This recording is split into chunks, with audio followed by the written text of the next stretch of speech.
Hahunita bite gatagati-ini ka aikari a Naibung'a muhaka-ini wa kaunti cia Isiolo na Laikipia thutha wa andu eri kuragwo utuku wa gukia umuthi tharikira-ini iria ciyumiritie weru cia uici wa mahiu muigana wa aria makuite nginyagia riu ugikinyia andu 5.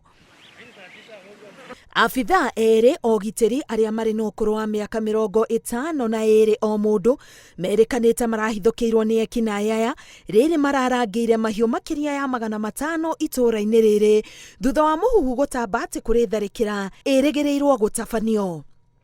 Anaitwa Lokorio Kaparo na mwingine anaitwa Lemuron Samaita, bado ni mzee wa miaka 52 ambaye pia yeye ni askari wa siada, ambaye walikuja wakati hawa watu walisema kwamba wako na hofu ya kuvamiwa, walikuja kusaidiana na community kujaribu kuweka usalama wao. Tharikira ino itumite ikari mahinge barabara ya guthie Nyiro kaunti-ini ya Isiolo kuria maugite marekwa ekinai ya marauma.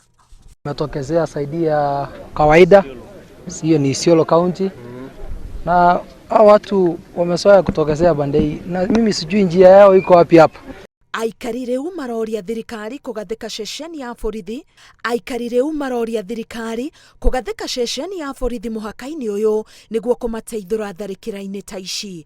So hata sina, nataka kuambia serikali waingilie kati, wakuje waweke camp hapa ya maskari ama hata jesio permanent, at least hao watu waache kutufamia watu innocent tu. Tunahitaji kusaidiwa na serikali pia isimame nasi.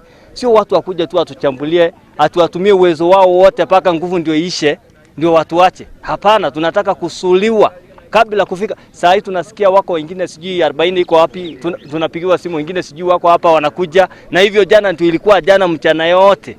Tunaambiwa tu wanakuja, sasa tutasuia na nini? Komicona wa Laikipia auritie ikari kugia no horeru riri mibango iragathikwa ya kuongerera ugitiri gicigo-ini kiu. Ngiribotera Inoro TV, getwa Karo Kinyugo Mwaura.